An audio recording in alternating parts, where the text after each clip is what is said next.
Summer வந்தாச்சு. What's your plan for this holiday? எங்க கிட்ட விட்டுருங்க, நாங்க பாத்துக்கிறோம். VGT holidays. GT Holidays, South India's #1 travel brand.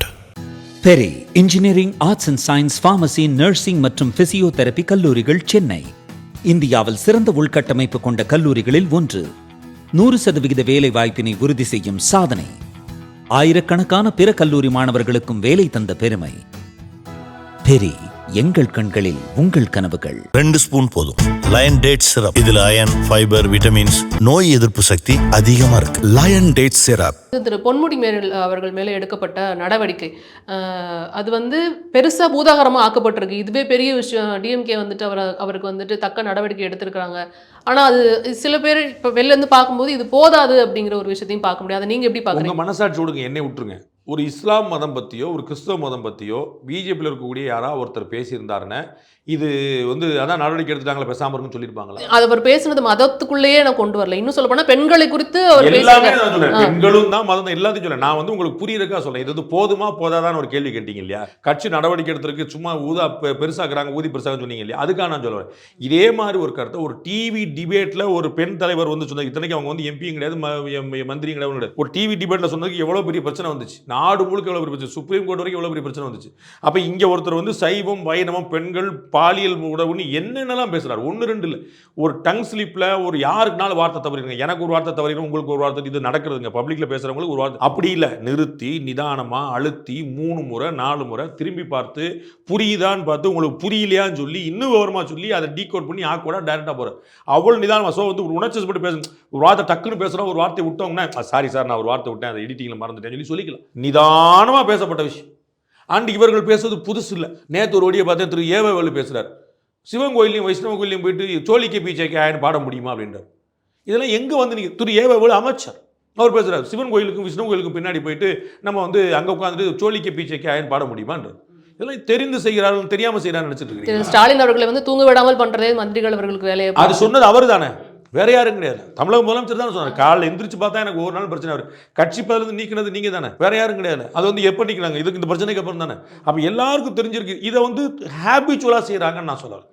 ஒரு நாள் திரு ஆராசா நிறைய முறை செஞ்சிருக்கிறார். நிறைய முறை செஞ்சிருக்காரு. அந்த மதங்களை இழிவுபடுத்தி பேசக்கூடியது, குறிப்பாக இந்து மதத்தை இழிவுபடுத்தி நிறைய முறை செஞ்சிருக்காரு. அவர் வந்து கையில் கயிறு கட்டாதீங்க, நெத்தியில் பொட்டு வைக்காதீங்க, சங்கிக்கும் நமக்கு வித்தியாசம் தெரியாமல் போயிருந்தார். சரிங்களா? அப்போ திமுக கூடிய இஸ்லாமியர்கள் பார்த்து உங்கள் பேரை மாற்றிக்கங்க, அறிவழகன் வச்சுக்கோங்க, அன்பழகன் வச்சுக்கோங்க. நீங்கள் வந்து ஜவாஹிருல்லான்னு பேர் வச்சு அவங்களுக்கு வந்து அந்த ஜவாஹிருல்லாவா நம்ம ஜவாஹர்லாம் பேர் குழப்பம் வந்துடுது அப்படின்னு சொல்லுவாரா? அவங்களே அடையாளத்தை மாற்ற சொல்ல, அவங்களே இஸ்லாமியர்கள் யாரும் குள்ளா போடாதீங்க, இஸ்லாமியர் யாரும் கையில் கட்டாதீங்க, இஸ்லாமியர்கள் தாடி வளர்க்காதீங்கன்னு சொல்ல திமுக கூட இஸ்லாமியர்கள் தாடி வளர்த்தீங்கன்னா நீங்கள் திமுகவா வந்து மனிதநேய மக்கள் கட்சியாக தெரியாமல் போயிருங்க. அப்போ மனிதநேய மக்கள் கட்சி நமக்கு வித்தியாசம் இருக்கணுங்க. நீங்கள் யாரும் குள்ளா போடாதீங்கன்னு சொல்லலாம்ல, ஏன் சொல்லலை? இது என்ன? இந்த மாதிரி இந்து மதத்துக்கான வெறுப்பை வந்து எல்லா வாய்ப்புகளையும் பயன்படுத்தியிருக்காங்க. ஒரு வாய்ப்பு 2 வாய்ப்பு எல்லா வாய்ப்புலையும் பயன்படுத்திருக்காங்க. அது அவங்களுக்கு உள்ளேயே ரத்தத்தில் ஒரு இருக்கு. அது வந்து அபத்தமாக வெளியே வருது. அவ்வளோ இது தாண்டி இப்போ அவருக்கு கொடுக்கப்பட்ட இந்த பதவி பறிப்பு அப்படிங்கிற பதவி மீன்ஸ் கட்சி பதவி பறிப்பு அப்படிங்கிறத நீங்க எப்படி பாக்குறீங்கிறதா? நான் வந்து போதுமா போதாதாங்கிறத வந்து நான் கேள்வியை வச்சுட்டேன். நானும் சொல்றேன், பாடம் என்பது கத்துக்கிட்டாதான். கற்றுக்கலன்னா பாடம் இப்போ நீங்கள் நடத்தி என்ன பிரச்சனை? ஒரு பள்ளிக்கூடத்தில் பாடம் நடத்துகிறோம், 40 பிள்ளைகள் இருக்குது, 4 பிள்ளைகள் தான் பாஸ் ஆகுது, 36 பிள்ளைகள் ஃபெயில் ஆகுதுன்னு பாடம் நடத்தி பாடம் ஒன்று தானே எல்லாருக்கும். அப்போ பாடம் என்பது கற்றுக்கொண்டால் தானே.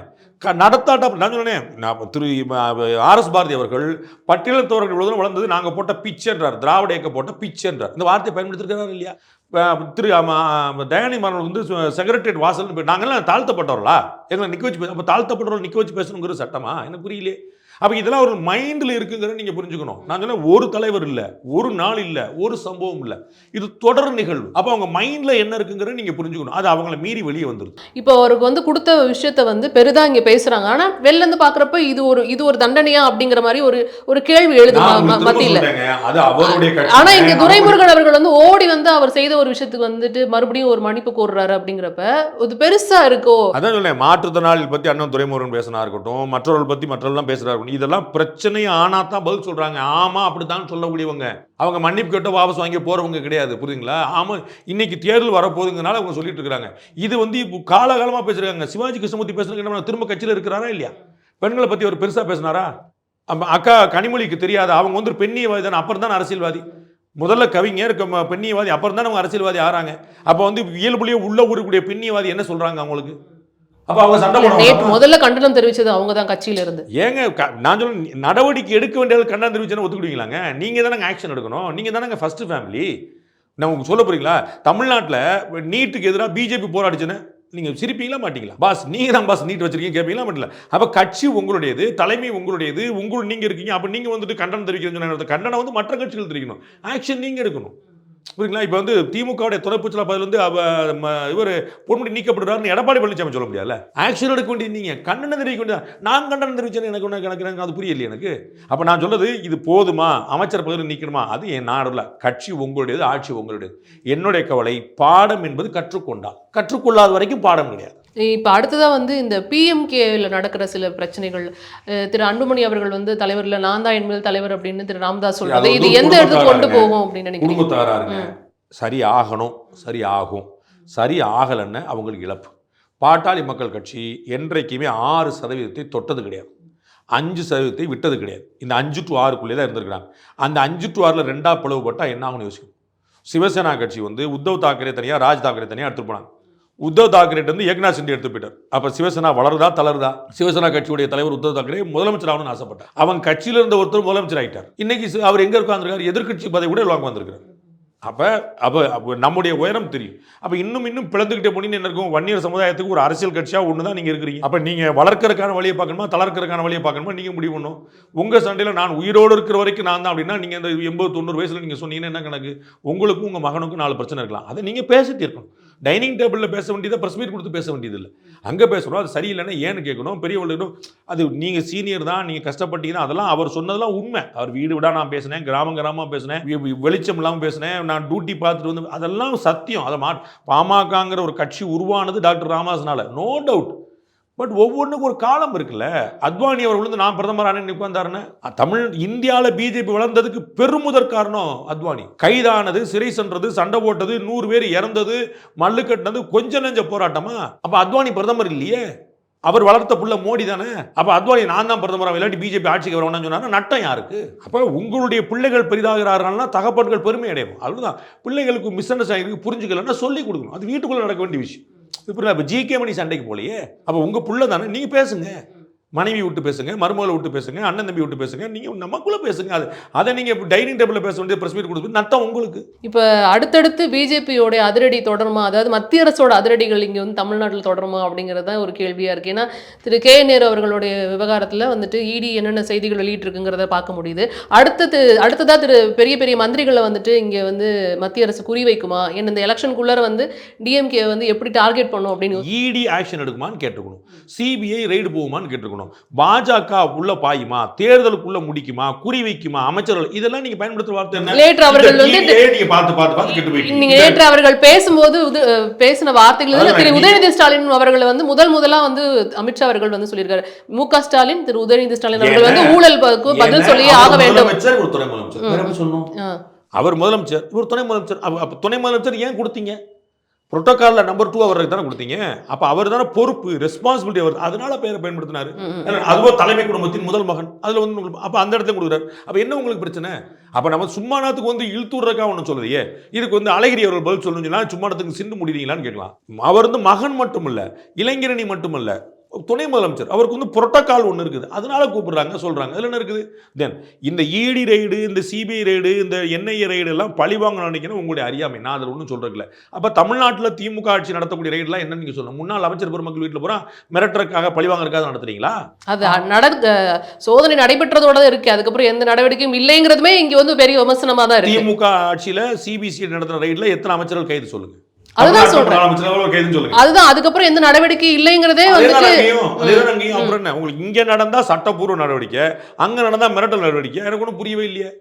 அப்ப ரொம்ப தெளிவா அவர் சொல்றாரு என்னென்ன துறையில முறைகேடு நடக்குன்னு சொல்லியிருக்காரு. அதை பல முறை சொல்லியிருக்காரு, ஒரு முறை எல்லா துறையில நடந்துக்கு உள்ளதானே, ஏற்கனவே வந்ததானே, அதை தொகுத்து சொன்னாரு திரு அமித்ஷா. அப்ப நீங்க வந்து பழி வாங்குமா, வீட்டுக்கு போயிருமா, ரைடு போயிருமா, எனக்கு ஒன்றும் புரியவே இல்லையே. அது வேற இது வேற, அது கட்சி இது ஆட்சி, கன்ஃபியூஸ் பண்ணக்கூடாது.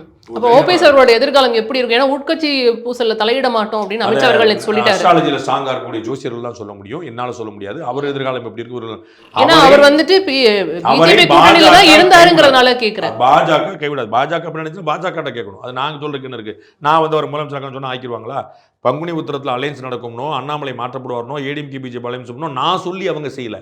அவங்க செய்ய போறாங்கன்னு நான் சொன்னேன். புரியுங்களா? என் பேச்சை கேட்டு அவங்க செய்யல. அந்த அளவுக்கு வந்து எனக்கு அறியாம இல்ல, நான் என்ன அதனால கேக்குறேன்னா, திரு அமித்ஷா திரு ஓபிஎஸ் அவர்கள் என்ன ஆவாருங்கிற நான் இல்ல, சொல்லணும். அதாவது நேற்று வந்து உட்கட்சி விவகாரங்கள்ல தலையிட மாட்டோம் அப்படின்னு அமித்ஷா அவர்கள் மேடையில சொல்லும்போது, ஓபிஎஸ் அவர்களும் பிஜேபி கூட்டணியில தானே இருந்தாரு. அப்ப அவரோட நிலைமை என்னவாகும், பிஜேபி எப்படி எடுத்துக்கும் அவரை அப்படிங்கறத நான் கேக்குறேன். அதான் நீங்க இன்னும் புரிஞ்சுக்க வேண்டியது என்னன்னா, ஏடிஎம்கே உட்கட்சி பிரச்சனையில பிஜேபி தலையிடாதுன்னு அண்ணாமலையை மாற்றணும்னு சொல்லி ஏடிஎம்கே எப்படி சொல்லியிருக்கணும்? அப்போ வந்து பிஜேபியோட உட்கட்சி பிரச்சனையில் ஏடிஎம்கே தலையிடக்கூடாதுல்ல. புரியுங்களா? அண்ணாமலையை மாற்ற சொல்லி நான் சொல்லுவேன், ஓபிஎஸ் சொல்லி சேர்க்க சொல்லி நீங்கள் சொன்னால் கேட்க மாட்டேன். அப்படி நடக்குமா? அப்போ உங்கள் கட்சியில் ஒன்று கொடுத்தா எங்கள் கட்சியில் ஒன்று கொடுத்து கேட்பாங்கல்ல. அப்போ நீங்கள் புரிஞ்சுக்க வேண்டியது, அண்ணாமலையை மாற்ற சொல்லி அவர்கள் சொல்லவில்லை, அதனால் ஓபிஎஸ் சேர்க்க சொல்லி இவர்கள் சொல்ல மாட்டார். ஒன்று.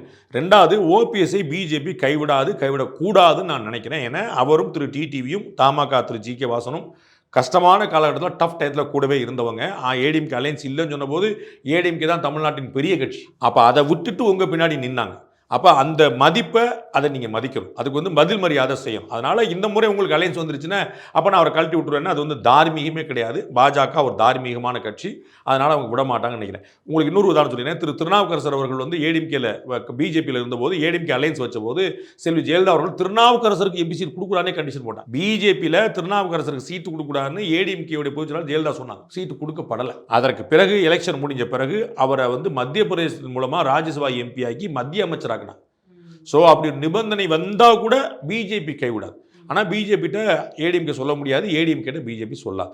நிச்சயமா. இப்போ இதுல செங்கோட்டையன் அவர்களுடைய ரோல் என்னவா இருக்கும்? ஏன்னா அவர் வந்து கொஞ்சம் மனஸ்தாபத்துல இருந்ததை பார்க்க முடிஞ்சது, தனியா போய் நிர்மலா சீதாராமன் பார்க்க முடிஞ்சது.